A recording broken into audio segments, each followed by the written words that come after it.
మీ business ఏదైనా మీ ఊర్లో promotion చేయాలంటే అది సుమన్ టీవీతోనే సాధ్యం. ఇప్పుడే సంప్రదించండి.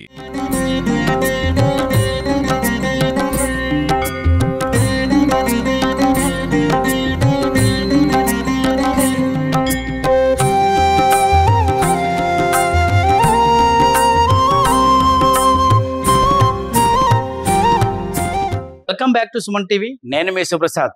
తెలుగు నట అపారమైన భక్తి శ్రద్ధలతో కొలిచే దైవం తిరుమల శ్రీవారి ప్రతిరూపంగా భావించే వాడపల్లి వెంకన్న క్షేత్రం గురించి మీకు తెలుసా? నిత్యం భక్తులతో కలకల్లాడే ఈ క్షేత్రంలో ఆ వెంకన్న వెనుక దాగి ఉన్న ఓ విస్మయకరమైన రహస్యం ఉందని చాలా మందికి తెలియదు. ఆ రహస్యం మరేదో కాదు, ఆయన 7 వారాలతో ముడిపడి ఉన్న అద్భుతం.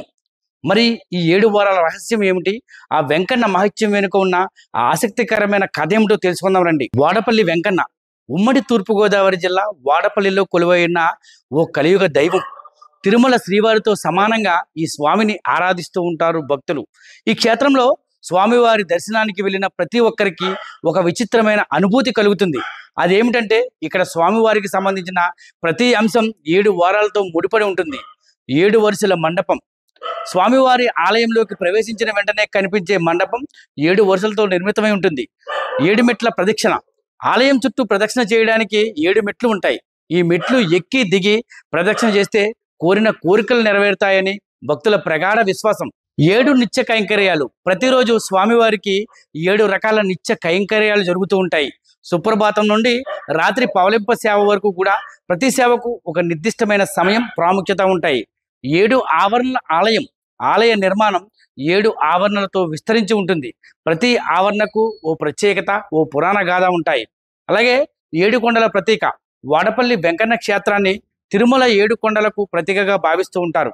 ఇక్కడ స్వామివారిని దర్శనం చేసుకుంటే తిరుమల వెంకటేశ్వర స్వామిని దర్శనం చేసుకున్నంత పుణ్యం లభిస్తుందని నమ్ముతూ ఉంటారు. ఈ 7 వారాల రహస్యం కేవలం సంఖ్యల గారడీ కాదు. ప్రతి సంఖ్య వెనుక ఒక ఆధ్యాత్మిక అర్థం ఉంది, ఒక పురాతన గాథ దాగి ఉన్నాయి. భక్తులు ఈ 7 వారాల విశిష్టతను అర్థం చేసుకుని స్వామివారిని దర్శించుకుంటే ఆయన అనుగ్రహం పరిపూర్ణంగా లభిస్తుందని భక్తులు నమ్ముతూ ఉంటారు. 7 వారాల వెంకన్నగా దర్శించుకుంటే, ఈ వెంకన్న దర్శించుకుంటే 7 జన్మల పాపాలు నశించిపోతూ ఉంటాయని ఇక్కడ గురువులు చెబుతున్నారు. ఇక్కడ ఉన్న ఆ స్వామివారికి నిత్యం అనేక పూజలు చేస్తున్న పురోహితులు మనతో ఉన్నారు.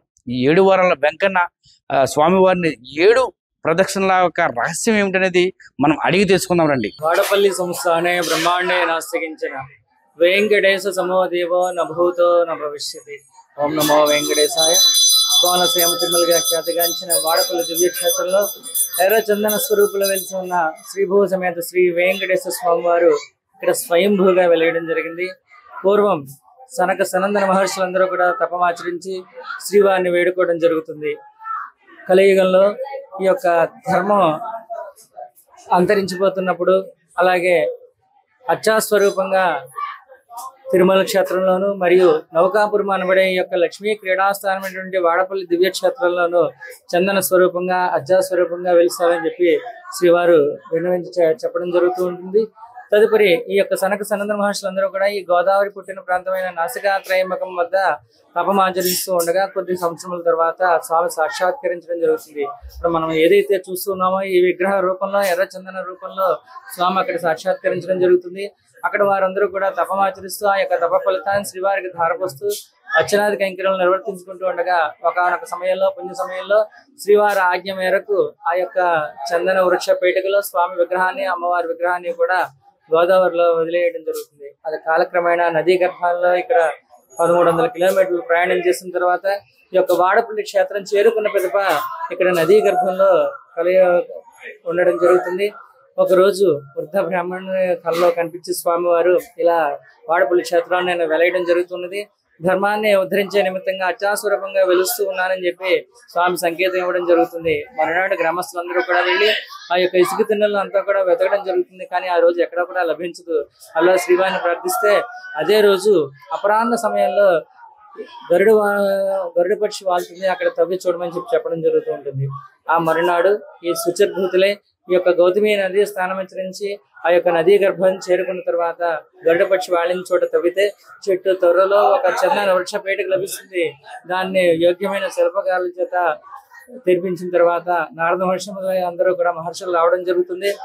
గతంలో వైకుంఠంలో ఏదైతే సనక సనందాలతో స్వామివారికి జరిగిన చర్చా కార్యక్రమాల్లో కూడా వివరణ చేసి ఈ యొక్క కలియుగాన్ని ఉద్ధరించే నిమిత్తంగా అత్యాస్వరూపంగా వ్యయం అంటే పాపములు, కట అంటే నాశనం చేసేవాడుగా, వెంకటేశ్వరుడుగా ఈ యొక్క దివ్యక్షేత్రంలో అవతరించడం జరుగుతుందని చెప్పి నారద మహర్షి ఇక్కడ సప్త ప్రకారములతో ఆలయాన్ని నిర్మించి స్వామివారిని ప్రతిష్ఠించడం జరుగుతుంది. కాలక్రమేణా అనేక సంవత్సరములుగా ఇక్కడ అర్చనాది కైంకర్యాలు నిర్వర్తించుకుంటూ ఈ యొక్క నదీ కోతకు గురి కావడం వల్ల సుమారు ఒక 500-600 సంవత్సరాల క్రితము నదీ పాతానికి చేరుకున్న పిదప వెనుపోతు గజేంద్ర అనే ఒక అగ్నికుల క్షత్రియుడు వ్యాపార నిమిత్తమై స్వామివారి దర్శనార్థమై ఇక్కడికి వచ్చిన సమయంలో అతని నౌకలన్నీ కూడా ఒక భయంకరమైన తుఫాన్లో చిక్కుకోవడం జరుగుతుంది. శ్రీవారిని వేడుకుని నా యొక్క వ్యాపారం కనుక తిరిగి ఒడ్డుని చేరితే ఈ యొక్క ఆలయాన్ని పునర్నిర్మిస్తానని చెప్పి స్వామివారికి మొక్కుకోవడం జరుగుతుంది. శ్రీవారి యొక్క అవ్యాజమైన కరుణాకటాక్షముతో ఆయన యొక్క వ్యాపారం ద్వినీకృతంగా లాభాన్ని పొందడం జరుగుతుంది.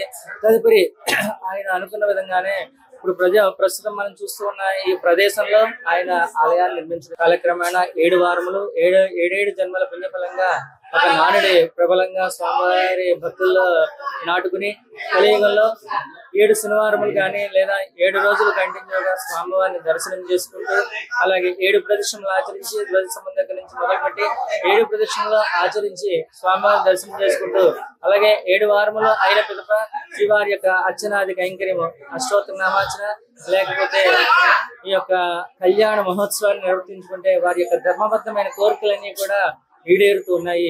ఈ రోజు 50 నుంచి 60 వేల మంది భక్తజనం ప్రతి శనివారం కూడా స్వామివారి దర్శనార్థమై వస్తూ ఉన్నారు.